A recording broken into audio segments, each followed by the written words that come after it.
Meu marido ignorou minhas ligações o dia todo. Chegou em casa quase à meia-noite, sorrindo como se tivesse acabado de ganhar na loteria. Depois, com a maior cara de pau, disse que dormiu com a chefe e que não se arrependia. Eu não disse nada. Só terminei meu jantar em silêncio, com aquele não na garganta que nem arroz com feijão descia. Na manhã seguinte, quando ele acordou achando que teria café da manhã e cafuné, recebeu outra coisa que acabou com tudo. O celular do seu marido deve estar sem bateria, repeti para mim mesma depois da quinta ligação ignorada. Ele deve estar em reunião, raciocinei após a 10ª. O trânsito de São Paulo está impossível, sussurrei após a 15ª. Na 17ª ligação, lá pelas 11h45 da noite, eu já tinha esgotado todas as desculpas e começado a planejar o velório dele. Não o literal, claro, mas o da pessoa que eu achava que ele era.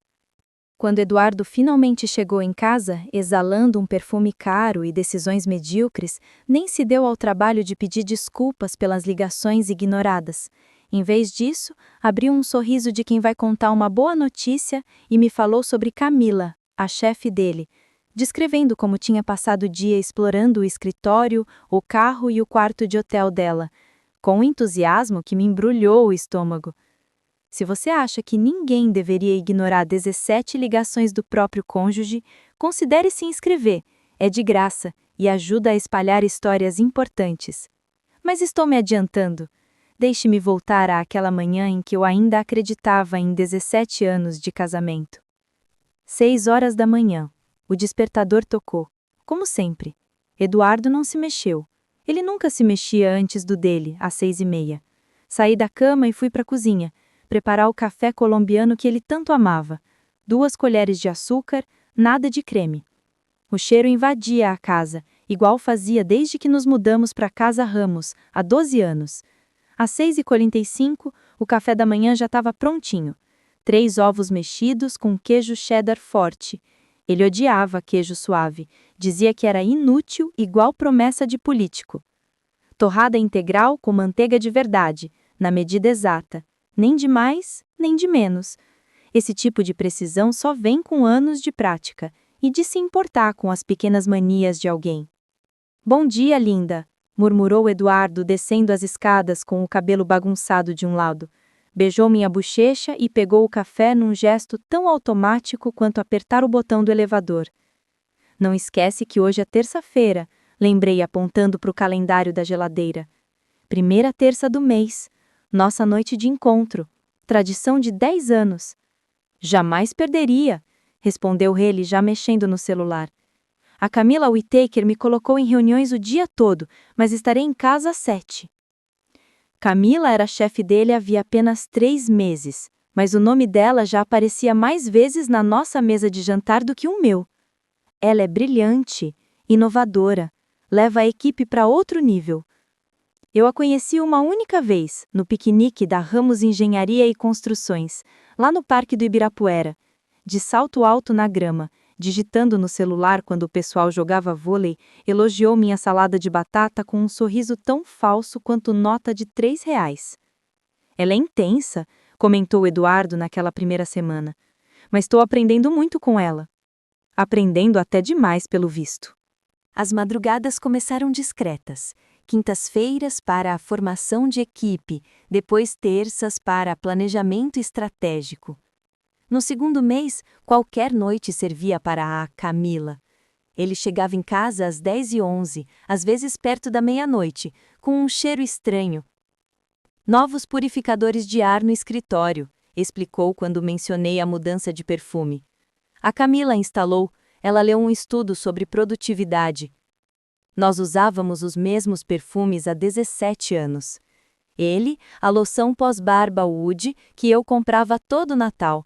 Eu, o desodorante corporal de baunilha da farmácia da esquina. De repente, ele cheirava algo de loja chique, daquelas onde até o segurança te olha torto se você entra sem salto. Depois veio a senha do telefone. Peguei o celular uma noite só para programar o alarme, algo que já tinha feito centenas de vezes. Qual é a senha? Perguntei. Usa a sua, respondeu tirando o aparelho da minha mão. Política da empresa. A Camila está implementando novos protocolos de segurança. Eu devia ter percebido ali, mas 17 anos de confiança deixam a gente meio boba. Depois que Eduardo saiu de casa naquela manhã, segui minha rotina. Banho, roupa sensata de bibliotecária, iogurte com granola. Eu era gerente da filial da Biblioteca Municipal da Vila Leopoldina. Cuidava de 15 funcionários, milhares de livros e programas comunitários sem glamour, mas cheios de significado. Na hora do almoço, o celular vibrou. Vitória, minha irmã. Café amanhã? Tô perto da sua biblioteca às 2. Respondi que sim, sem imaginar que aquele café viraria uma sessão de bronca sobre o Eduardo. Vitória Menezes era sócia da Moreira e Associados, consultoria e via divórcios o dia inteiro. Provavelmente não conseguia evitar enxergar problema até em casal de comercial de margarina. Mas na semana anterior, ela tinha sido mais direta que de costume. Ele perdeu seu jantar de aniversário, Aline. Disse que tinha uma apresentação importante no bar do Hotel Imperial Paulista, mas vi o carro dele lá durante minha reunião com clientes. Talvez fosse com clientes mesmo, murmurei. Ela segurou minha mão. Verifica suas contas conjuntas, só para conferir. Eu não fiz isso porque verificar seria duvidar, e duvidar seria admitir algo que eu não queria encarar. Naquela terça, a última terça normal da minha vida, saí mais cedo do trabalho. Fiz 3 paradas para comprar ingredientes. A receita da lasanha da mãe do Eduardo exigia ricota específica, proporções exatas de carne e tempero perfeito. Passei 2 horas montando cada camada, deixando as bordas crocantes, do jeitinho que ele gostava. Peguei a porcelana do casamento, pratos de marfim com bordas prateadas, reservados quando a eternidade ainda parecia garantida. Acessei velas de cera de abelha, nada daquelas baratas de supermercado, e vesti o vestido verde do nosso aniversário, aquele que ele dizia que fazia meus olhos parecerem esmeraldas. Ao meio-dia mandei mensagem: não esquece da nossa noite. A resposta dele, um emoji de positivo, o símbolo da nossa tradição de 1 década. Disse a mim mesma que ele estava ocupado, a Camila devia estar sobrecarregando ele. 7 horas chegaram e passaram. A lasanha estava perfeita. 7h30, atrasado. Mandei mensagem. 8, nenhuma resposta. Lasanha de volta ao forno. 8h30, abri o vinho e servi uma taça para mim. As velas ainda acesas. 9 horas, outra mensagem. Tudo bem? Às 10, apaguei as velas e aceitei o que já vinha negando há meses. A cozinha cheirava a esforço desperdiçado e tradição morrendo. A cadeira vazia à minha frente poderia ter uma plaquinha com o nome da Camila. Foi aí que começou o verdadeiro chamado. Não eram mais verificações casuais, mas ligações cheias de preocupação, do tipo que uma esposa faz quando o marido pode estar em um acidente ou em outra cama. Cada toque sem resposta era uma pequena facada. Na 17ª ligação, eu não estava mais preocupada, estava planejando. Não vingança, ainda não. Apenas reorganizando mentalmente os últimos 17 anos da minha vida. O perfume caro me atingiu antes mesmo que Eduardo entrasse em casa. Não era o dele, nem o meu. Era algo floral e agressivo, o tipo usado por mulher que pega o que quer. Dia longo no escritório? Perguntei, com a voz mais firme do que as mãos. Pegou uma cerveja, nem olhou para a lasanha fria sobre o balcão. Pode-se dizer isso, respondeu.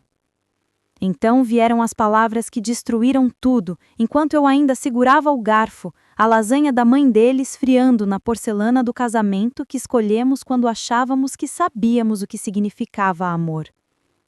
O garfo bateu no prato quando eu larguei na mesa. Eduardo continuava falando, descrevendo o dia com a Camila como quem lembra de umas férias na praia. Meu celular estava ali, entre nós, com a tela apagada, guardando as provas de 17 tentativas de contato. 17 vezes eu só queria ouvir a voz dele. Mas antes disso, eu precisava entender como tínhamos chegado até ali. Às 6h15 da tarde, fiz a primeira ligação. O trânsito no centro de São Paulo às terças-feiras estava sempre um caos. Eduardo reclamava disso constantemente, como se cada buzina fosse um ataque pessoal. O telefone tocou 5 vezes antes de cair na caixa postal. A voz gravada dele, alegre e profissional. Você ligou para Eduardo Campos, deixe um recado. Eu não deixei nenhum. Ele veria a chamada perdida. Imaginei que estava ligando para o jantar. A lasanha acabara de ir ao forno para dourar por último, espalhando aquele cheiro de lar doce lar pela casa. Às 6h30, ainda sem retorno. Incomum, mas não alarmante. Camila provavelmente o havia prendido em uma de suas famosas reuniões relâmpago, que duravam mais do que novela. Às 7, quando sua cadeira vazia me encarou do outro lado da mesa iluminada pelas velas, liguei novamente. Desta vez tocou apenas 2 vezes antes de cair na caixa postal. Recusado. Meu peito apertou. Eduardo nunca recusava minhas ligações. Mesmo em reuniões, ele deixava o telefone tocar naturalmente. Ligação das 7h30. Minha voz estava suave quando a caixa postal respondeu. Ei, só para saber se você está bem. O jantar está pronto quando você chegar. Às 8, a preocupação já era real. Cada ligação agora me dava um nó no estômago, como se cada toque fosse um lembrete de que algo estava errado. Fui até a janela da sala e espiando a garagem vazia. Os Sandersons, do outro lado da rua, jantavam com a janela da sala iluminada. Pessoas normais, tendo uma terça-feira normal. O 5º telefonema, às 8h15, me fez sentir uma tola. Será que eu estava me transformando naquela esposa pegajosa de novela das 9? Aquelas que não sabem dar espaço aos maridos? Mas tínhamos planos sagrados, planos para a primeira terça-feira do mês que resistiram a mudanças de emprego e até mortes na família. Mesmo naquele ano, Eduardo tinha tido pneumonia. Às 8h45, a 6ª e a 7ª ligações se sucederam. Meus dedos começaram a tremer enquanto discava, não de raiva ainda. Apenas confusão misturada com o primeiro gosto amargo do medo. Acidentes de carro acontecem. Ataques cardíacos acontecem com homens da idade de Eduardo. Todo tipo de coisa terrível acontece enquanto esposas esperam com jantares esfriando. Às 9 da noite, eu folheava nossas mensagens de texto procurando pistas que pudesse ter perdido. O padrão chamou minha atenção imediatamente. 12 vezes, em reuniões, no último mês. Camila precisa terminar este projeto. 8 vezes, não me espere acordada. 6 vezes, incluindo na terça-feira passada, quando ele prometeu ajudar minha mãe a mover a cômoda pesada. Desculpe, Renata, mandou mensagem às 9h30. Camila convocou uma sessão de estratégia de emergência, amanhã. O amanhã nunca chegou. Minha mãe contratou uma empresa de mudanças, educada demais para reclamar, mas desesperançada de um jeito que me deixou em modo defesa contra um marido que não merecia. Liguei para a 10ª ligação às 9h45. Minhas mãos tremiam agora. A lasanha já estava fora do forno há muito tempo, descansando no fogão como acusação silenciosa. Eu me peguei negociando com o universo. Deixe-o ficar bem e nunca mais reclamarei da Camila. Deixe-o atender e esquecerei perfumes, senhas, madrugadas. O telefone permaneceu em silêncio. Às 10h15, entre as 11ª e 12ª ligações, abri nosso laptop. O e-mail de Eduardo ainda estava logado. Ele nunca lembrava de sair. As mensagens de Camila lotavam a caixa de entrada. Te encontro neste e-mail. Pode ficar até mais tarde? Um drink rápido para comemorar. Atividades plurais disfarçadas de necessidades profissionais singulares. Às 10h30, houve uma interrupção inesperada. O telefone tocou. Não era o Eduardo, mas Dona Patrícia Mendes, da casa ao lado. Alívio e decepção se misturaram. Renata, querida, está tudo bem? Sua voz carregava aquela preocupação típica de vizinhos intrometidos que na verdade se importam. Notei que o carro do Eduardo não tem ficado muito na garagem ultimamente. Ele tem trabalhado até tarde. A mentira veio automática. Ah, mas isso explica tudo. Eu o vi semana passada às 2 da manhã voltando para casa. Me assustei. Achei que alguém estivesse invadindo a casa. Coitado, voltando do hospital naquela hora. Sua mãe está bem? Minha mãe está perfeitamente bem. Almocei com ela 3 dias atrás. Ela está bem. Obrigada por verificar, Dona Patrícia Mendes.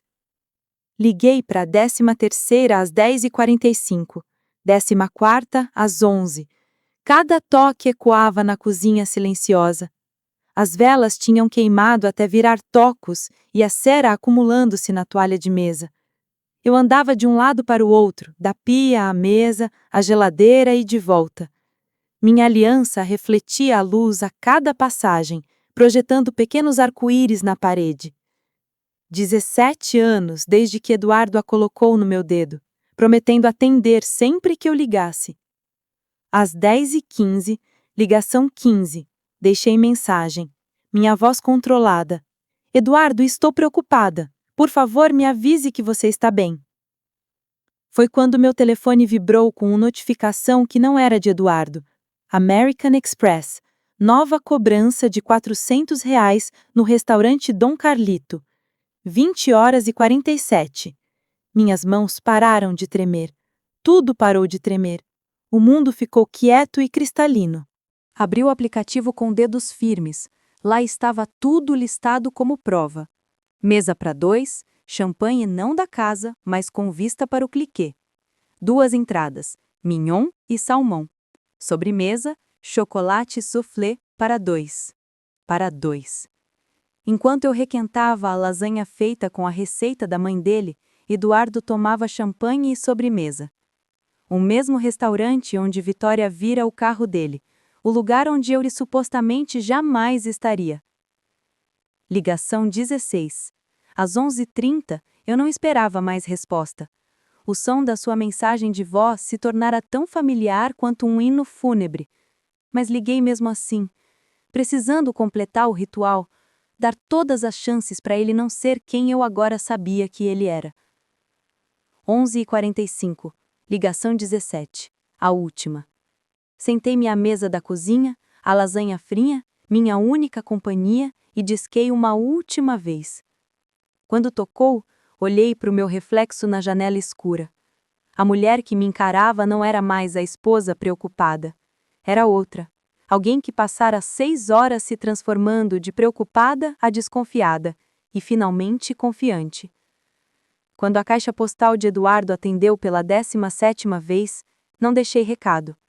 Fiquei sentada, celular em silêncio na mão. A aliança parecia mais pesada do que em anos. O relógio da cozinha marcava 00:30. Cada segundo aproximava Eduardo de casa, mais perto de qualquer desculpa que ele tivesse preparado. Mas eu já sabia a verdade. As 17 ligações não foram ignoradas porque ele não podia atender. Foram ignoradas porque Camila Whittaker era mais importante que 17 anos de primeiras terças-feiras. O brinde com champanhe às 20h47 era o verdadeiro prioridade dele. O jantar para 2 era o verdadeiro encontro. Arrumei a louça do casamento, joguei a lasanha fria no lixo e esperei.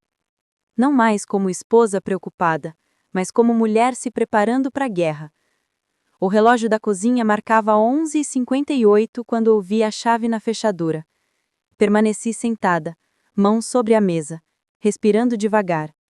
A porta se abriu com assovios. Assovios de verdade, quase Sinatra. A ironia seria engraçada se não fosse tão cruel.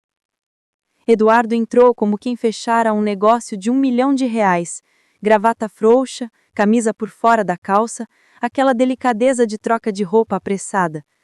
Mas foi o sorriso dele que me paralisou, sem culpa, sem desculpas, satisfeito. O sorriso de quem conseguiu exatamente o que queria. Ele foi direto para a geladeira, sem nem olhar para mim. A garrafa de cerveja chiou e se abriu.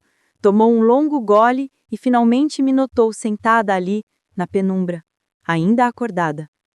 Ele encostou-se no balcão, casual como uma manhã de domingo. Achei que você já estaria na cama. É terça-feira. Minha voz saiu mais firme do que eu me sentia. Primeira terça-feira. Ah, nenhum vacilar de reconhecimento. Certo. Desculpe por isso, me envolvi. Me envolvi como se nossa tradição de uma década fosse uma consulta no dentista que ele esqueceu de cancelar. Dia longo no escritório. Perguntei as palavras com cuidado e comedido. Pode-se dizer que sim. Ele tomou outro gole de cerveja e a pousou com aquele tipo de deliberação que indicava que algo grande estava por vir. Na verdade, Renata, já que você acordou, precisamos conversar. Minha coluna se endireitou. Certo. Eduardo endireitou os ombros e toda a sua expressão mudou. Não para vergonha ou culpa, mas para algo completamente diferente. Orgulho, talvez. Ou alívio. Dormi com a Camila hoje. As palavras caíram entre nós como vidro estilhaçado, afiadas, perigosas, impossíveis de retirar. Esperei por mais. Uma explicação, um pedido de desculpas, qualquer coisa. Em vez disso, Eduardo continuou como se estivesse repetindo uma apresentação, várias vezes na verdade. No escritório dela, depois que todos foram embora, depois no carro dela no estacionamento, depois no Hotel Amber. Ele fez uma pausa, olhando diretamente para mim.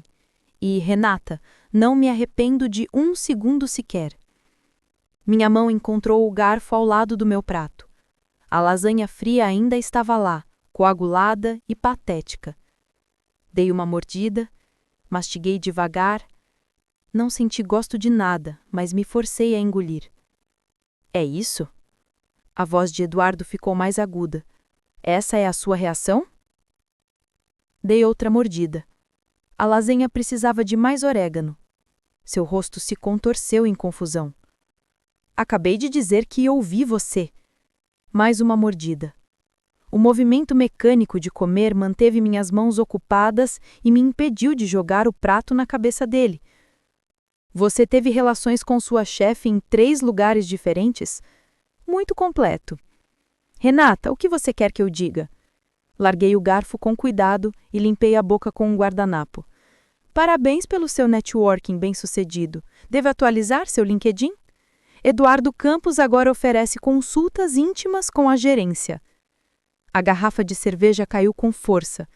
Acabei de dizer que te traí e você está fazendo piadas. Não, disse dando mais uma mordida. Você me disse que destruiu nosso casamento por uma mulher que assina seus contra-cheques. Eu estou jantando. Há uma diferença. O discurso cuidadosamente preparado de Eduardo estava desmoronando. Não era o roteiro que ele havia ensaiado. Ele esperava lágrimas, gritos, talvez pratos jogados. Algo dramático com o qual pudesse lidar, se desculpar, talvez até transformar em algo parcialmente culpa dele. Mas calma. Calma não estava em seu manual. Você está em choque, decidiu ele, aproximando-se. Renata, precisamos processar isso. Eu ri, mas saiu cortante. Não existe mais nós. Você deixou isso bem claro. 3 vezes claro, aparentemente. Seu rosto corou. Essa atitude não está ajudando em nada. Ah, me desculpe. Deixe-me tentar de novo. Eu me levantei e pigarrei dramaticamente. Ah, Eduardo, como você pode? Nossos 17 anos não significaram nada? Por favor, me conte mais sobre como a mesa do escritório da Camila se compara à nossa cama de casal. Estou morrendo de vontade de saber os detalhes. Pare com isso. Não, sério. Ela elogiou a sua avaliação de desempenho? Te dou 5 estrelas. Funcionário do mês. Você está sendo infantil. E está sendo escoltado para fora da minha cozinha. Peguei a cerveja dele e despejei na pia. Suba as escadas, Eduardo. Faça as malas. Encontre um hotel. Talvez o Brasa agora tenha um programa de fidelidade. Ele cerrou os dentes. Esta casa também é minha. Seu nome pode estar na escritura, mas você acabou de perder o direito de ser bem-vindo, a menos que queira que eu ligue para a Vitória agora mesmo e inicie o processo imediatamente. Eduardo me encarou como se tivesse nascido outra pessoa em mim. Esta não era a sua Renata. A sua Renata teria chorado, implorado por explicações, perguntado o que ela tinha feito de errado. A sua Renata teria facilitado as coisas para ele. Eu não vou embora, mas ele vacilou. Precisamos conversar sobre isso como adultos. Adultos não chegam em casa à meia-noite se gabando de seus casos extraconjugais. Adultos não destroem 17 anos por causa de encontros à tarde. Adultos não. Parei, respirei fundo. Sabe de uma coisa? Você tem razão. Digamos que o quarto de hóspedes tenha lençóis limpos. Eduardo pegou sua garrafa de cerveja, percebeu que estava vazia e a colocou de volta no chão. Renata, Não. Levantei a mão. Você já fez sua confissão. Você precisa desabafar. Transfira sua culpa para os meus ombros, mas eu não a carrego. Seja lá o que você pensou que aconteceria em seguida, seja qual for a reação que queria, você não está conseguindo. Ele ficou ali por mais um momento, parecendo perdido. Este deveria ser seu momento de honestidade brutal, sua chance de ser o vilão que pelo menos teve coragem de confessar. Em vez disso, ele apenas parecia pequeno e estúpido, segurando uma garrafa de cerveja vazia enquanto seu casamento se dissolvia em tempo real. Finalmente, ele se virou em direção à escada, seus passos pesados de confusão, em vez de remorso. Ele parou na porta. Conversaremos amanhã de manhã, quando você tiver tempo para processar. Sim, claro, eu disse, já pegando meu laptop. Bons sonhos. No momento em que seus passos se dissiparam no andar de cima, abri uma nova planilha. Meus dedos voavam pelo teclado com a eficiência de 17 anos de senhas compartilhadas, e tudo em conjunto. O título do documento se autodigitou. Projeto Tempestade Silenciosa. Primeira coluna. Ativos.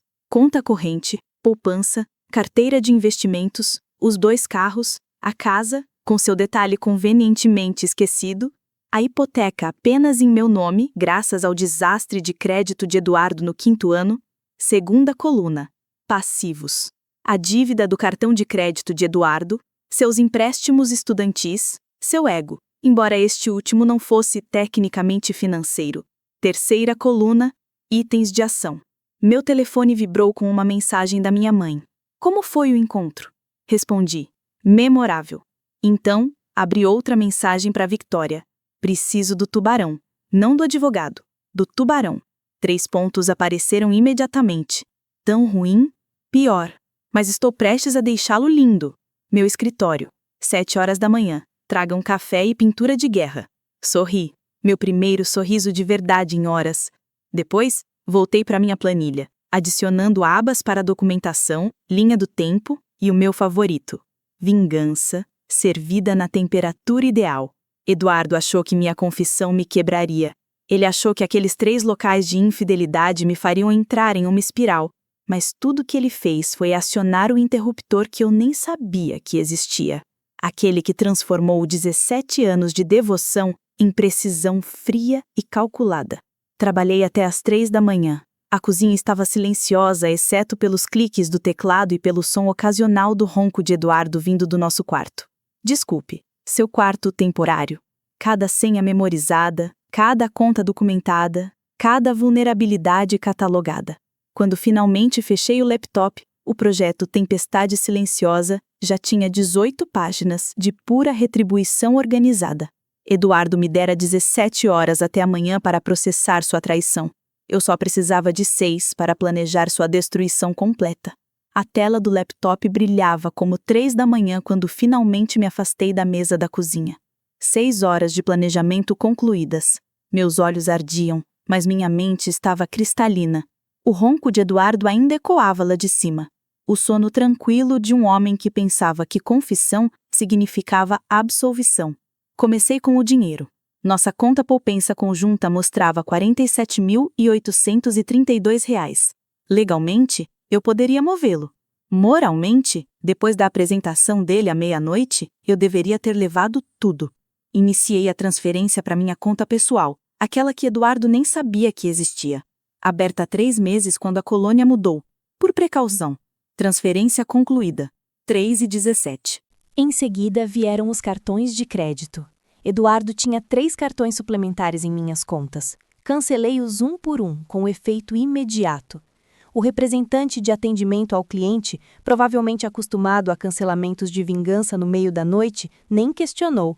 Você gostaria de remover o usuário autorizado também? Com certeza. As alterações entrariam em vigor em 2 horas. Às 3h45, eu estava baixando todo o nosso histórico de mensagens da nuvem. 3 anos de mensagens, incluindo as pérolas do mês passado, em que Eduardo chamou Camila de incompetente, a queridinha do papai para promoções e minha favorita. Ela me faz sentir falta da minha antiga chefe, que só falava em metáforas esportivas. Tirei prints de tudo, organizei por data e destaquei as melhores partes. As próprias palavras de Eduardo seriam seu júri. Às 16h30, comecei a marcar consultas. 3 advogados de divórcio diferentes, todos antes do meio-dia. Vitória seria a primeira, às 19 horas, mas eu queria opções. Comparar preços de advogados de divórcio era como escolher uma série, só que essa decisão determinaria meus próximos 17 anos. Às 5 horas eu estava na cozinha, exausta, tentando me recuperar. Mas eu tinha mais uma apresentação para preparar. Eduardo acordava às 7h30, esperando o seu café da manhã de sempre. Café colombiano, 2 colheres de açúcar, 3 ovos mexidos com cheddar forte e torrada integral levemente amanteigada. Ele recebeu o café da manhã, mas não como esperava. Comecei a cozinhar às 5h30, deixando tudo perfeito, mais do que perfeito. Ovos com qualidade de restaurante, suco de laranja natural, bacon crocante o suficiente para quebrar. A cozinha cheirava as melhores manhãs do nosso casamento, quando ainda gostávamos um do outro. Às 6h15, enviei uma mensagem para Marcos Figueira, meu personal trainer da academia. Marcos tinha 1,90 m de altura, corpo de nadador e aquele tipo de queixo que fazia mulheres casadas se lembrarem de quando eram solteiras. Mais importante ainda, ele tinha um senso de humor perverso e me devia um favor depois que o ajudei a estudar para sua certificação em nutrição. Quer ganhar R$ 200 tomando café da manhã e eu estando linda? A resposta dele veio às 6h20. Isso parece o começo de um crime ou a melhor história de todos os tempos? Só café da manhã e talvez uma leve guerra psicológica. Que tal bacon? Eu estarei lá às 7h15. Às 7h, enquanto Eduardo continuava dormindo, troquei de roupa e vesti meu melhor vestido, o casual, aquele que me fazia parecer arrumada sem esforço. Cabelo arrumado, maquiagem discreta, tudo. Se eu estivesse me vingando, ficaria linda fazendo isso. Marcos chegou às 7h20 e eu nunca fiquei tão feliz em ver alguém. Ele entrou vestindo jeans e uma Henley justa que realçava seus ombros. Renata, você parece prestes a cometer um belo crime. Só servindo o café da manhã, respondi. Entreguei a bandeja para ele. Meu marido vai descer logo. Ele teve uma longa noite me informando sobre suas atividades extracurriculares com o chefe. Marcos arqueou as sobrancelhas. E você quer que eu tome o café da manhã dele, seja charmoso, exista no espaço dele? Eu posso fazer isso, ele sorriu. Isso já vale mais de R$ 200. Às 7h31, ouvi o alarme de Eduardo. Seus passos no andar de cima, o chuveiro ligado, os sons familiares de um homem que não sabia que seu mundo já tinha acabado. 7h45. Os passos de Eduardo na escada. Ele entrou com sua roupa habitual de terça-feira, já checando a celular. Que cheiro incrível, querida, disse ele sem olhar para cima. Ah, é incrível, respondi, servindo suco de laranja em um copo. Marcos também acha, acrescentei. Eduardo levantou a cabeça bruscamente. Marcos estava sentado à mesa da cozinha, na cadeira de Eduardo, já na metade dos ovos de Eduardo. Renata, esses ovos são incríveis! Você é boa demais para ele! Eduardo abriu a boca, fechou, abriu de novo. O quê? Quem é? Eduardo, conheça Marcos. Marcos, este é o Eduardo, meu futuro ex-marido, que passou o dia de ontem explorando o escritório da chefe. Marcos assobiou baixinho, aquele que ignorou 17 ligações. Isso não é elegante, cara. O rosto de Eduardo passou por uma jornada de cores espetacular, do branco ao rosa, do vermelho ao roxo. Que diabos é isso? Ele disse. Batatas fritas no prato do Marcos? Isso é consequência com batatas fritas de acompanhamento? Você não pode simplesmente... Eduardo se aproximou da mesa. Marcos se levantou. Com seus 1,90 m de altura, acho que ela consegue. Eduardo recuou, o celular vibrando insistentemente. Ele o ignorou. Renata, isso é loucura. Você está sendo o quê? Vingativa.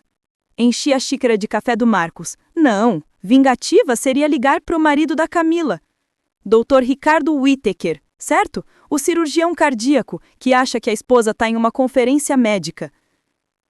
Eduardo empalideceu. Você não faria isso.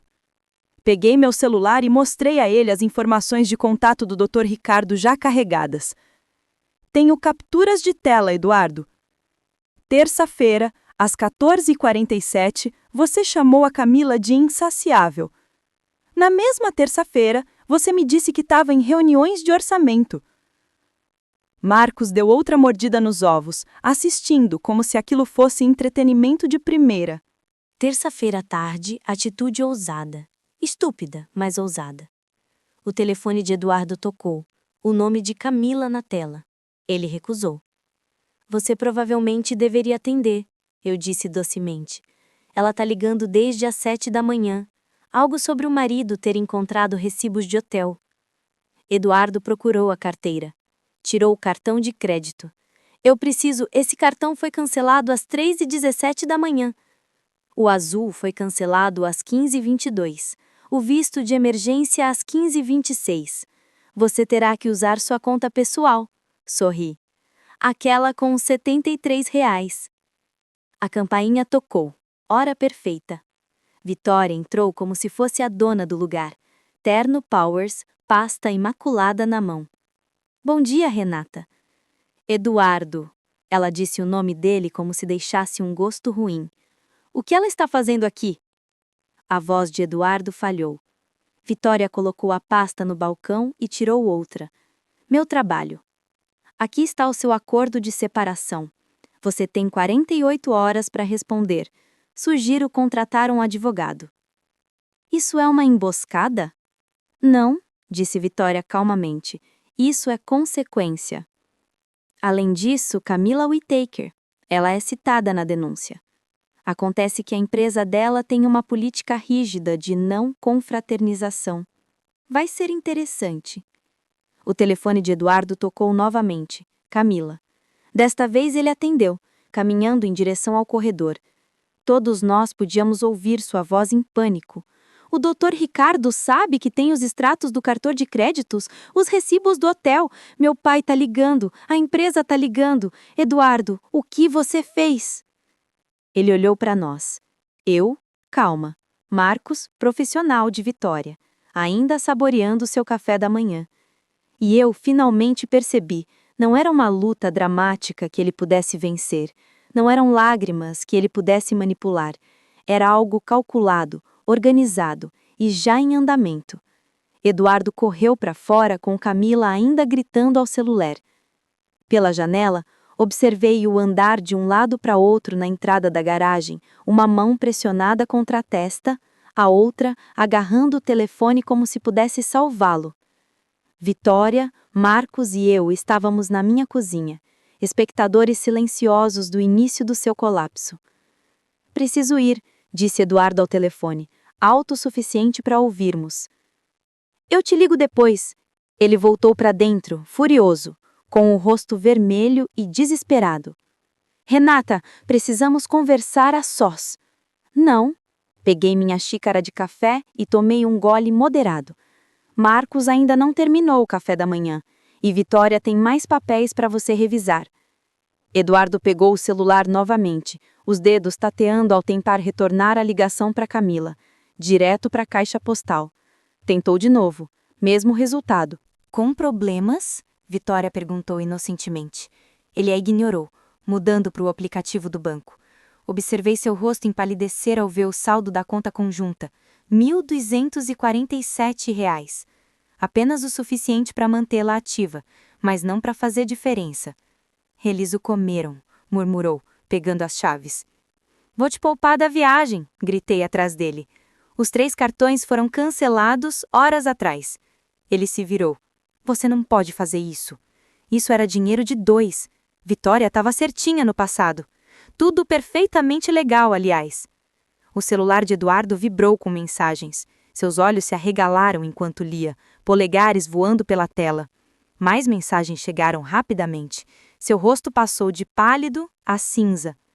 Problemas? Perguntou Marcos, servindo-se de mais bacon. Eduardo não respondeu. Estava ocupado demais ligando para alguém. Mãe? A voz dele falhou, igual de um adolescente.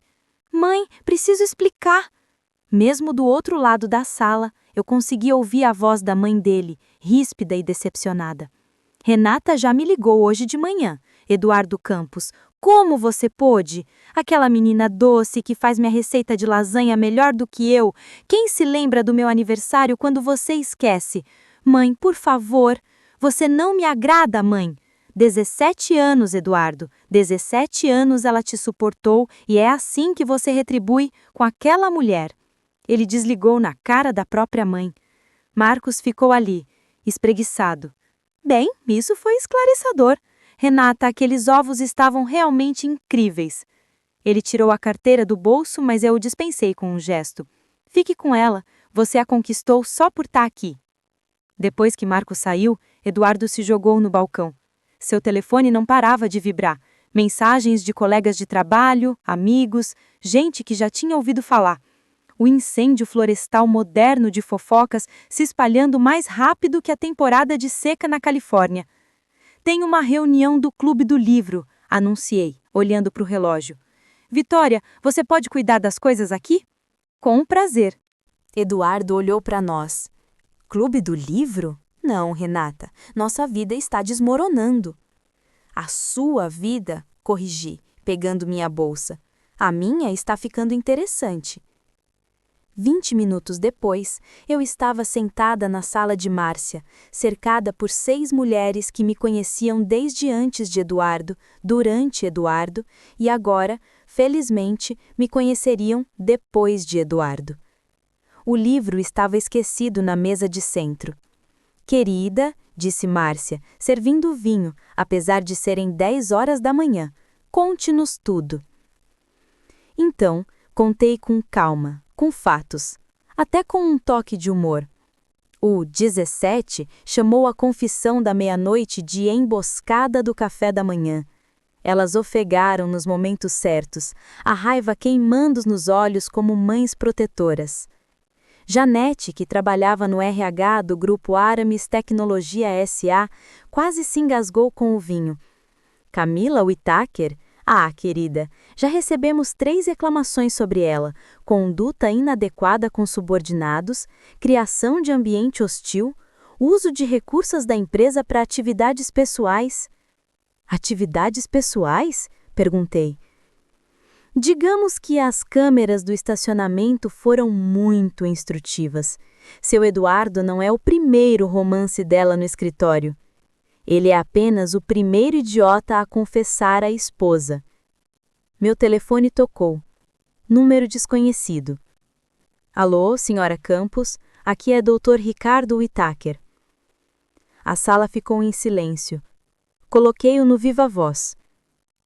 Dr. Whittaker disse cuidadosamente.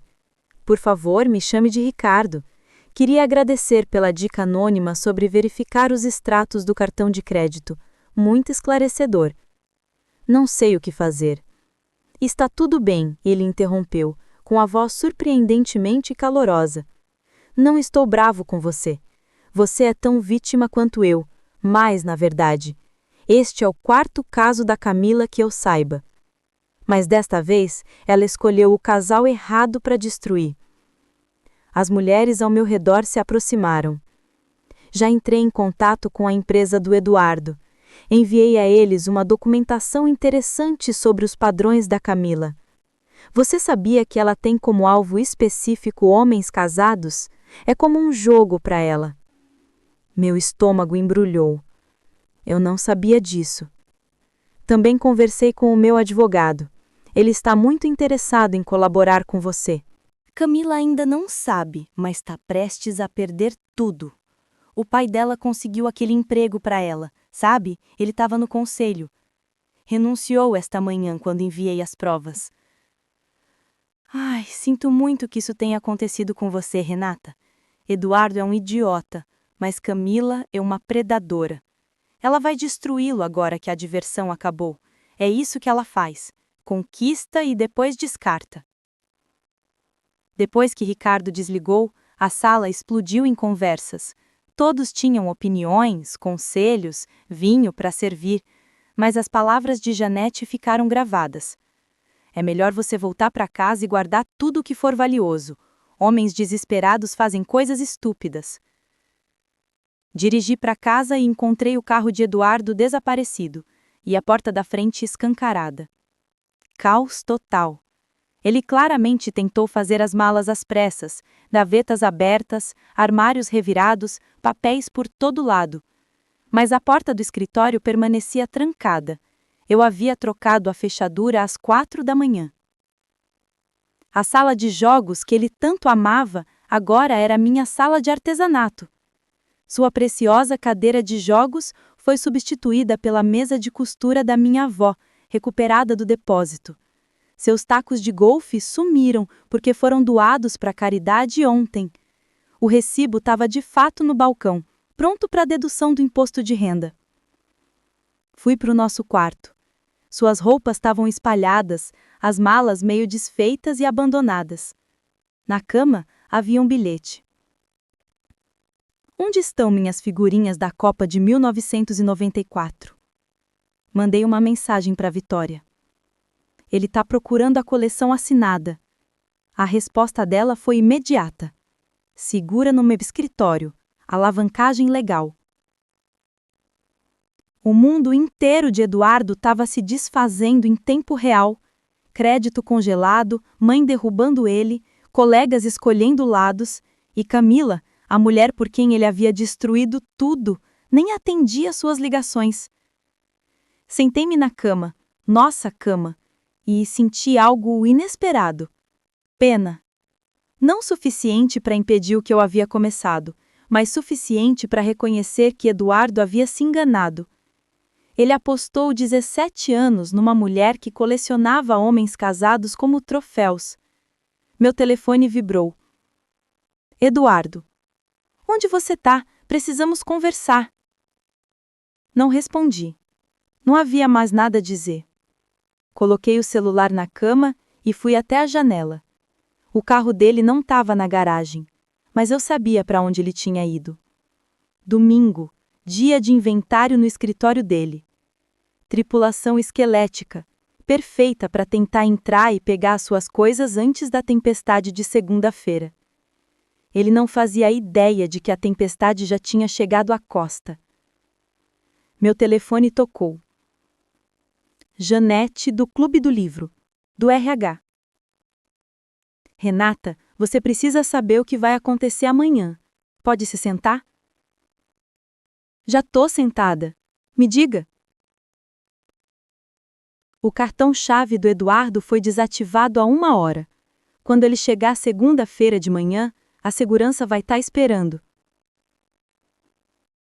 O CEO convocou uma reunião de emergência. Ricardo Whittaker enviou tudo a eles: e-mails, registros de data e hora, imagens do estacionamento, imagens de segurança da última terça-feira. Eduardo e Camila no carro dela. O ângulo da câmera, infelizmente, estava limpo. Meu estômago embrulhou. Claro, há o vídeo. E não é só isso, a assistente de Camila, Lívia, acabou de enviar um e-mail em massa para toda a empresa. Assunto: por que estou me demitindo imediatamente? Ela listou todos os casos que Camila teve com subordinados. Número 4. Eduardo. Levantei-me e comecei a andar de um lado para o outro. 4. Em 2 anos, os outros 3 foram transferidos para departamentos diferentes depois que tudo terminou.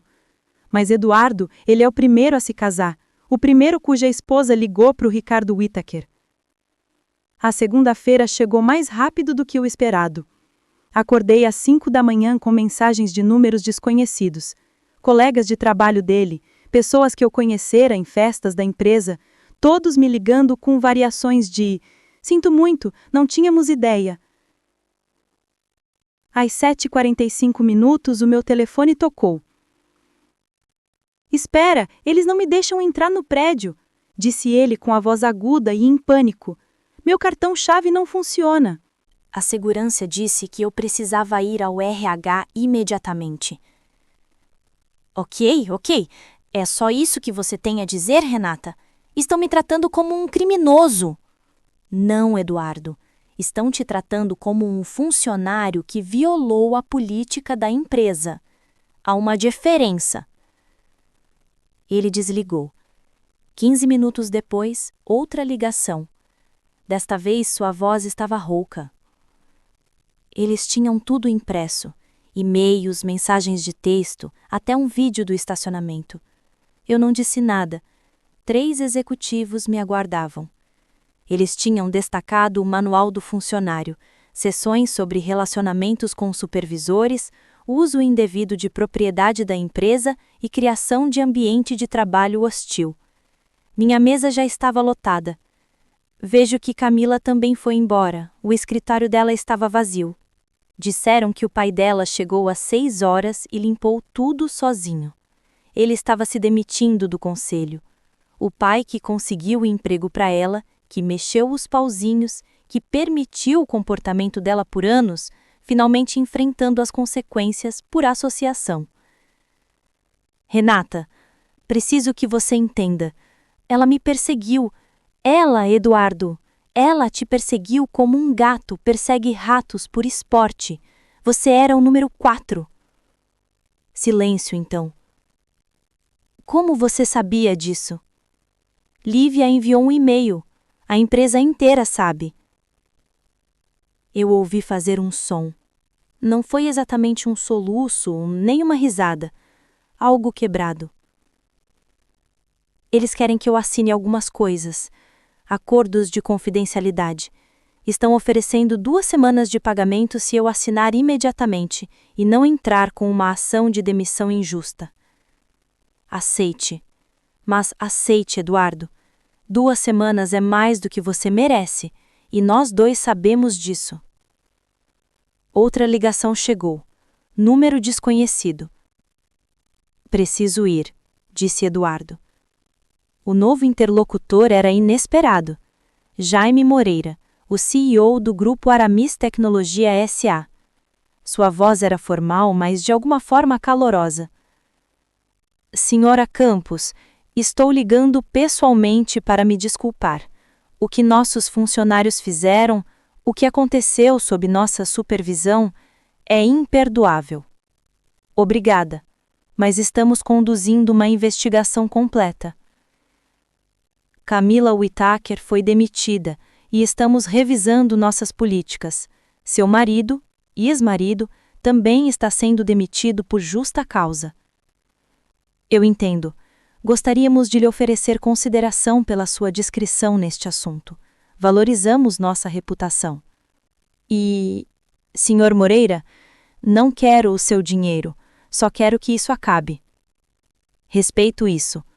Mas, por favor, se precisar de alguma coisa, referências de Eduardo apesar de tudo ou não, obrigada, mas não.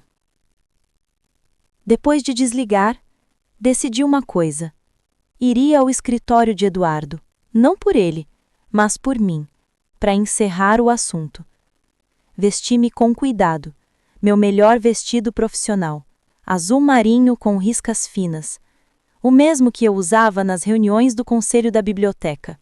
Cabelo liso, maquiagem mínima, mas impecável. Parecia uma mulher que tinha a vida em ordem, mesmo que ela estivesse sendo reorganizada. A viagem até o escritório de Eduardo levou 20 minutos.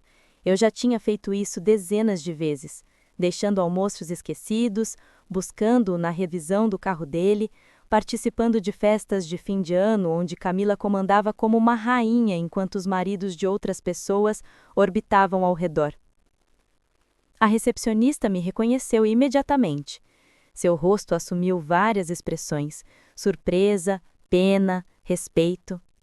Senhora Campos, como posso ajudá-la? Estou aqui para recolher os pertences pessoais do meu marido.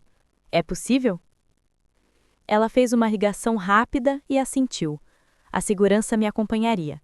O segurança, Tom, Era alguém com quem eu conversava nos piqueniques da empresa. Os filhos dele usavam o meu programa de leitura da biblioteca. Ele caminhou ao meu lado em silêncio até chegarmos ao elevador. Sinto muito por tudo isso, Sra. Campos. Você merecia mais. Obrigada, Tom. O elevador se abriu no andar de Eduardo. Era como entrar em uma cena de crime depois que a fita adesiva foi removida. As pessoas se aglomeravam, cochichando. Quando me viram, os cochichos pararam. Caminhei pelo silêncio, com a cabeça erguida, cumprimentando as pessoas que reconhecia com pequenos acenos de cabeça. Alguns retribuíam o gesto.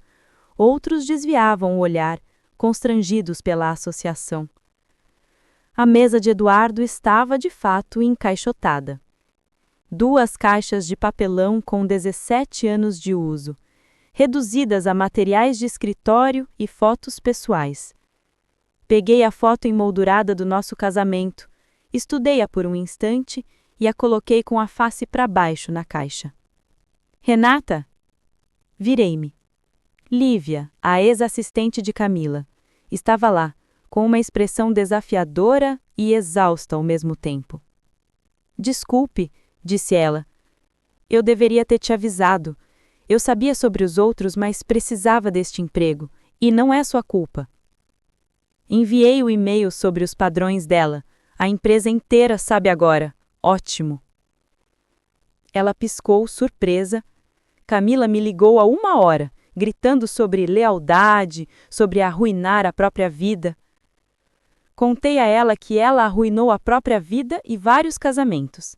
Através da sala de reuniões envidraçada, pude ver o que costumava ser o escritório de Camila, agora vazio, como um apartamento de luxo após um despejo. Os móveis caros permaneceram, mas tudo o que era pessoal havia desaparecido. Os prêmios, as fotos com executivos da empresa, os acessórios de grife que ela usava para marcar o seu território. Onde está Eduardo? Perguntei ao Tom. Ele saiu há 1 hora. Ficou no banheiro por um tempo, então a segurança teve que pedir para ele sair. Escondido no banheiro enquanto sua vida profissional implodia. Era quase patético demais para ser satisfatório. Quase. Peguei as caixas de Eduardo, mais leves do que 17 anos deveriam pesar, e voltei para o escritório. Dessa vez, as pessoas assistiam abertamente. Algumas com simpatia, outras com o que parecia ser respeito. No elevador, o próprio Jaime Moreira apareceu. Sra. Campos, eu queria me desculpar, pessoalmente. Ele era mais jovem do que eu esperava, talvez uns 40 anos, com olhos gentis que pareciam genuinamente preocupados. Não é sua culpa, eu disse. Aconteceu no meu turno. Isso torna a responsabilidade minha. Ele fez uma pausa. Eduardo era um bom funcionário antes disso. O fogo foi persuasivo. Ela encontrou o dele com bastante facilidade. Se precisar de alguma coisa... Eu não preciso, mas obrigada. Quando as portas do elevador se fecharam, vi o escritório já retornando às suas conversas sussurradas. O escândalo se tornando mitologia em tempo real. Amanhã, a história seria lenda. Na semana que vem, política da empresa. Coloquei as caixas de Eduardo no meu carro e dirigi para casa em silêncio. O peso do que acabara de acontecer, a completa destruição profissional de 2 pessoas, deveria ter sido o maior. Em vez disso, me senti estranhamente leve, como se finalmente tivesse largado uma bagagem que não sabia que estava carregando. Meu celular vibrou quando eu entrei na garagem. Ricardo Whittaker Renata. Tenho um pedido nada convencional. O aniversário de Camila é quinta-feira. Ela fez reservas há meses no restaurante Dom Carlito, seu restaurante favorito. Reembolsável, claro. Pensei que talvez você pudesse jantar comigo. Chame isso de celebração da liberdade. O Dom Carlito é o lugar que Eduardo jamais poderia pagar, mas Camila tratava como se fosse sua sala de jantar particular. Faltam 3 dias, tempo suficiente para a notícia se espalhar. Tempo suficiente para eles saberem que estaríamos lá. Entendi imediatamente. Não se tratava de jantar, tratava-se de ser visto. Que horas? 8 horas da noite. Renata, será algo memorável. Quinta-feira chegou envolta em drama. Meu celular vibrou o dia todo com mensagens de pessoas que tinham ouvido falar da reserva do Dom Carlito. Cidades pequenas não tinham nada a ver com redes de fofocas corporativas. Escolhi um vestido vermelho. Nada discreto, nada seguro, mas absolutamente inesquecível. O tipo de vestido que dizia que eu não estava me escondendo, não estava quebrada, não tinha vergonha. Eduardo tinha mandado 6 mensagens perguntando se o boato sobre o Dom Carlito era verdade. Não respondi. Ricardo já estava me esperando quando eu cheguei, parado no bar, com um terno impecável. Ele parecia exatamente o que era: bem-sucedido, estabelecido e completamente despreocupado com o casamento em crise. Você tá deslumbrante, disse ele oferecendo o braço. Vamos dar um show para eles? O restaurante Dom Carlito estava lotado e eu reconheci pelo menos uma dúzia de rostos do grupo Aramis Tecnologia S.A. Celulares se transformavam em armas, fotos discretas e nem tanto sendo tiradas. Ótimo! Deixe que documentem tudo, respondi com um sorriso de que se danem. A Metré nos conduziu até a mesa habitual de Camila. Impossível não estar no centro do salão. Ricardo puxou minha cadeira com uma cortesia teatral. Antes de fazermos o pedido, disse ele com a voz carregada de solenidade, um brinde. Ergueu o copo d'água, esperando até que o restaurante se acalmasse o suficiente. Às esposas que sabem o seu valor, disse claramente, e aos maridos que descobrem tarde demais o que perderam. Alguém realmente aplaudiu. Só uma pessoa, mas foi o suficiente. Ricardo sorriu e brindou comigo, baixando a voz em seguida. Deixe-me mostrar o que esses dois estão fazendo agora. Ele pegou o celular e me mostrou uma mensagem do investigador particular. Eduardo havia se mudado para o quarto de hóspedes de Camila depois que Ricardo a expulsou de casa. A foto mostrava Eduardo carregando uma única mala em direção a um complexo de apartamentos decadente. Ela morava em um apartamento de 1 quarto na Vila Leopoldina. Ricardo explicou que o pai dela a cortou completamente, congelou o fundo fiduciário enquanto aguardava a investigação por torpeza moral. Esse era o termo legal. Eduardo estava morando no sofá dela. O quarto de hóspedes era generoso, uma cama de parede no que ela usava como escritório em casa. Meu investigador disse que eles brigavam constantemente. Aparentemente, a emoção de se esgueirar era que o mantinha interessados. Nossos aperitivos chegaram, os mesmos que Camila sempre pedia. Ricardo havia feito a sua lição de casa. Ela me ligou ontem, chorando pelo fim da carreira. Lembrei-a de que ela escolheu dormir com subordinados, 4 deles, e que Eduardo era apenas o mais novo da sua coleção. Meu celular vibrou. Uma mensagem da minha mãe. Você tá no Dom Carlito com aquele médico bonitão? A dona Patrícia acabou de me mostrar uma foto no Facebook. A velocidade moderna da humilhação. Histórias do Instagram, postagens no Facebook, correntes de mensagens. Eduardo e Camila provavelmente assistiam à humilhação pública em tempo real da cama embutida dela. Como você consegue ficar tão calmo com isso? Perguntei a Ricardo. Porque eu estou planejando minha saída há 1 ano. Os casos extraconjugais de Camila não foram surpresa. Eduardo era a desculpa que eu precisava para finalmente dar entrada no processo. Ele sorriu. Além disso, protegi meus bens há muito tempo. Ela receberá o mínimo exigido por lei, nada mais. Nossa entrada chegou. Ricardo havia pedido o prato principal da casa para nós dois, algo que Camila aparentemente se gabou de ter descoberto. Sabe qual é a parte irônica? Disse Ricardo cortando seu peixe. Ela se acha uma rebelde romântica. Na verdade, era só um clichê com problemas paternos e um transtorno de personalidade. Duro, mas provavelmente necessário. No meio do jantar, meu telefone tocou. A mãe de Eduardo. Estou jantando. Posso te ligar depois? Ah, querida, só queria lembrar daquela sua foto de vestido vermelho no Dom Carlito. Você está absolutamente radiante. Aquele médico é muito bonito. Obrigada, Patrícia. Além disso, enviei flores para sua casa. O cartão explica tudo. Eduardo não é mais bem-vindo nos jantares de domingo. Ela desligou antes que eu pudesse responder. Sua sogra? Perguntou Ricardo. Ex-sogra, e aparentemente vou mantê-la no divórcio, respondi. Rimos.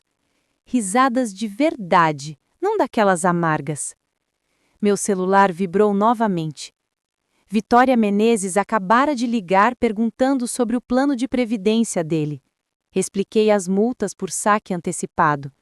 Ele chorou de verdade. Mostrei a mensagem a Ricardo. Ele ergueu o copo novamente. A justiça financeira. Quando estávamos saindo, Ricardo parou na porta. Ah, esqueci de mencionar o apartamento de Camila. O carro dela foi retomado esta manhã. Eduardo está tentando usar os cartões de crédito dela para comprar comida. Eles continuam sendo recusados. Como você sabe de tudo isso?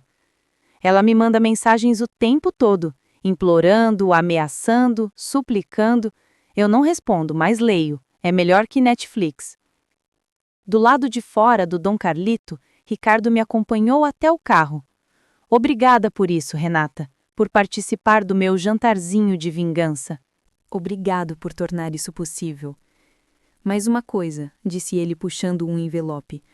O último salário de Eduardo foi enviado para sua casa, já que esse ainda era o endereço dele nos arquivos. 2 semanas de indenização. Eu a resgataria rapidinho.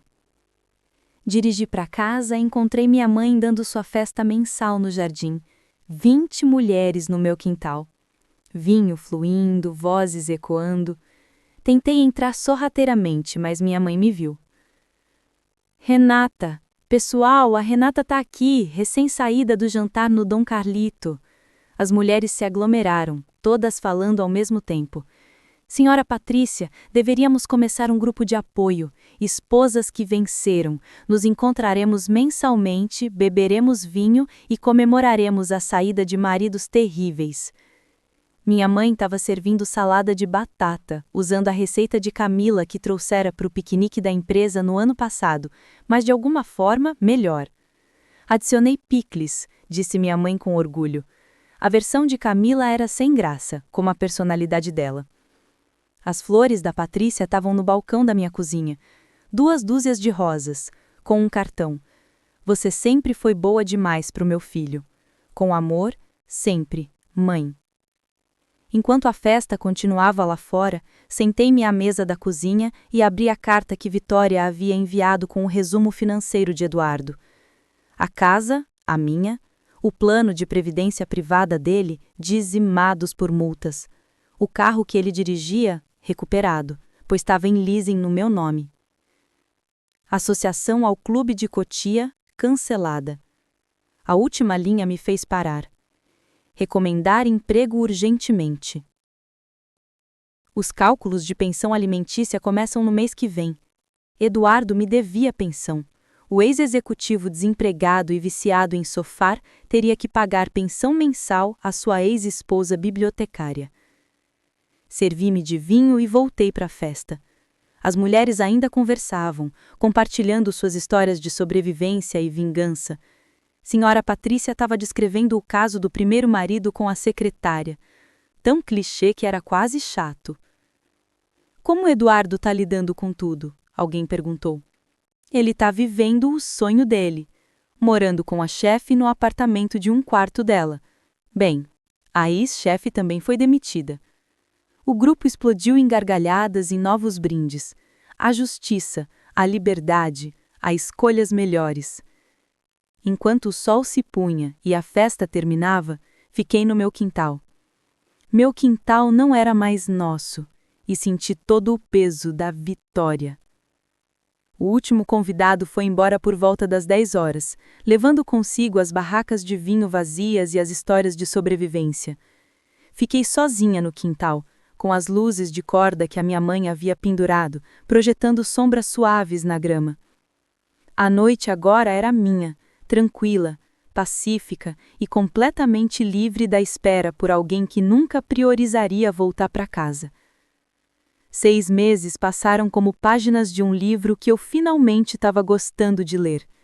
O conselho da biblioteca me chamou para uma reunião numa terça-feira. Mais uma terça-feira, mas dessa vez trouxe promoção, não traição. Gerente regional de 3 filiais, aumento salarial de 20% e um escritório com janelas que realmente abriam. Você demonstrou uma liderança notável durante um período difícil, disse o presidente do conselho. Precisamos de alguém com a sua força. Quase ri. Minha força nascera da fraqueza de Eduardo. Marcos ainda ia à biblioteca às sextas-feiras, trazendo café do bom lugar no centro da cidade. Nos tornamos amigos de verdade, do tipo sem agendas ou apresentações de café da manhã de R$ 200. Você está diferente, disse ele numa sexta-feira, colocando um café com leite na minha nova mesa. Mais leve. Incrível o que acontece quando você perde 90 quilos de um peso morto chamado Eduardo. Ele riu. Falando nisso, você ouviu? Meu amigo trabalha na Moreira e Associados agora, cargo júnior. Meu amigo trabalha lá, diz que Eduardo leva almoço em Tupperware e pega o ônibus. O homem, que antes insistia em usar manobrista, estava agora no transporte público. Havia poesia nisso.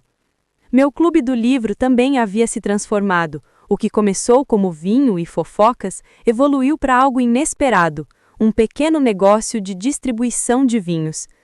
Márcia tinha conexões com vinícolas locais.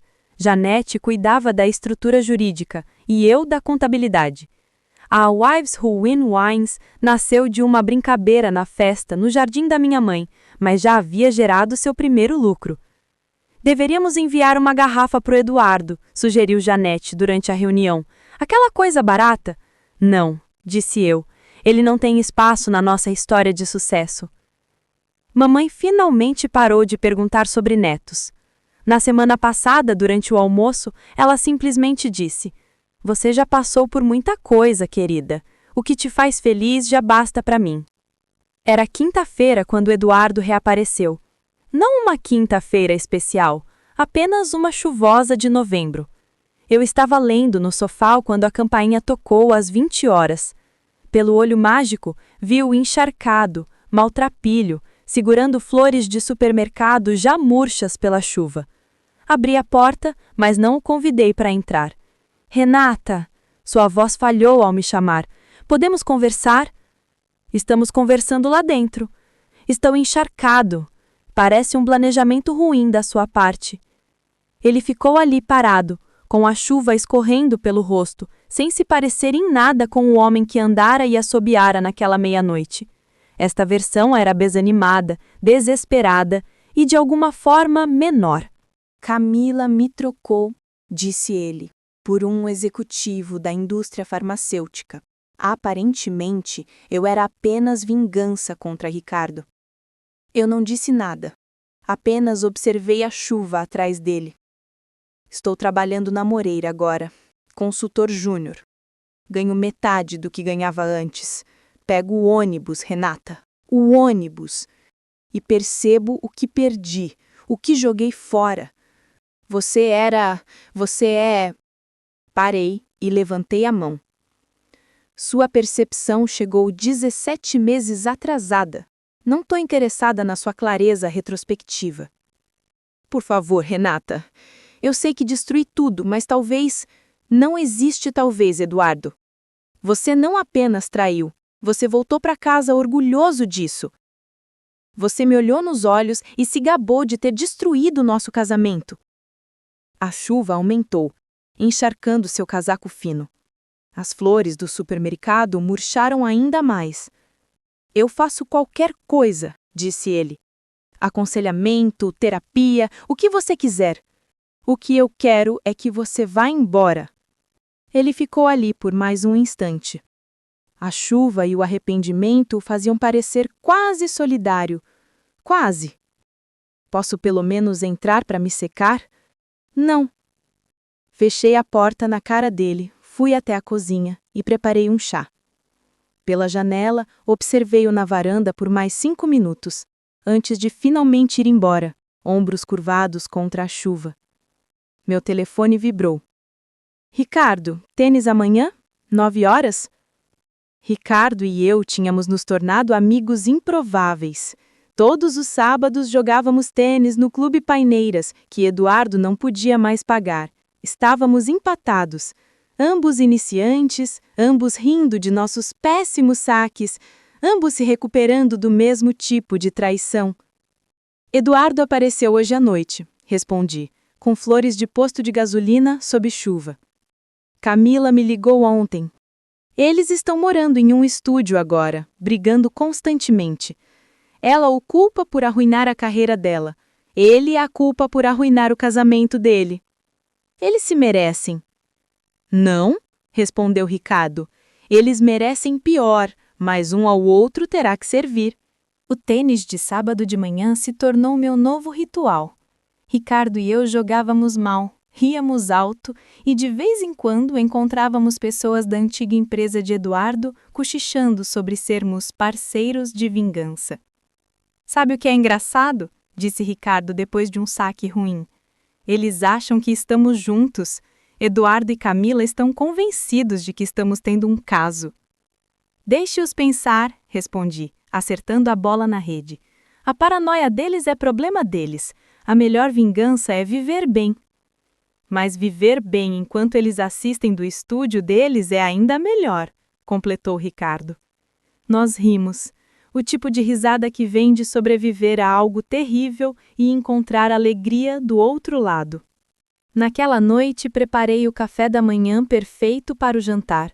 3 ovos mexidos com queijo cheddar forte, torrada integral com manteiga de verdade, café colombiano com 2 colheres de açúcar.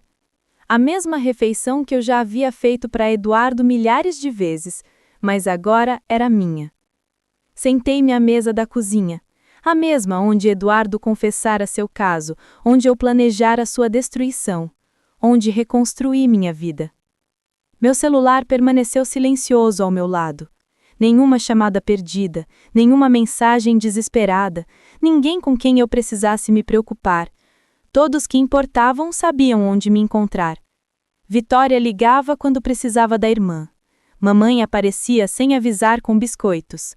Marcos trazia café. Ricardo trazia bolas de tênis e piadas horríveis. Corri com minha caneca de café para a cadeira vazia à minha frente. Não de tristeza, mas de comemoração. Aquela cadeira tinha sido de Eduardo, mas agora era apenas um móvel disponível para alguém digno ou perfeitamente bem em ficar vazio. O sol da manhã iluminou minha aliança de casamento. Pera, não. Eu a tinha vendido meses atrás. Doei o dinheiro para o programa de alfabetização da biblioteca. Minha mão estava nua, agora livre e sem marcas. Pensei na mulher que eu havia sido, esperando 17 ligações serem retornadas, aceitando desculpas disfarçadas de explicações, preparando o café da manhã para alguém que preferia se banquetear em outro lugar. Aquela mulher havia morrido às 23 horas e 58 minutos de uma terça-feira. Esta mulher, aquela que tomava café sozinha num sábado à noite e adorava, nasceu da traição, mas foi construída pela força. Ela administrava um sistema de bibliotecas, era dona de uma vinícola, jogava tênis de forma horrível e nunca esperava ninguém voltar para casa. Meu telefone vibrou uma vez. Mãe, jantar amanhã? Vou fazer lasanha. Sua receita? Não, a minha é melhor. Sorri, terminei meu café e limpei o prato. Lá fora a chuva havia parado. O ar cheirava a limpo, a possibilidades, a liberdade, a uma vida que finalmente era completamente minha. A melhor vingança não foi destruir Eduardo. Aquilo foi apenas uma satisfação temporária. A melhor vingança foi me tornar alguém que nunca mais aceitaria 17 ligações ignoradas, alguém que sabia seu valor antes mesmo que o café esfriasse. Apaguei a luz da cozinha e fui para a cama. Minha cama, na minha casa, na minha vida perfeitamente imperfeita. O amanhã traria o que trouxer, mas esta noite eu estava exatamente onde precisava estar, em casa. Minha parte favorita foi quando a Renata serviu o café da manhã de sempre para o Marcos em vez de Eduardo e viu o rosto dele ficar 17 tons de vermelho. Qual foi o seu momento favorito? Deixe nos comentários abaixo. Não perca mais histórias emocionantes como esta. Inscreva-se e ative o sininho de notificação para não perder nenhuma publicação.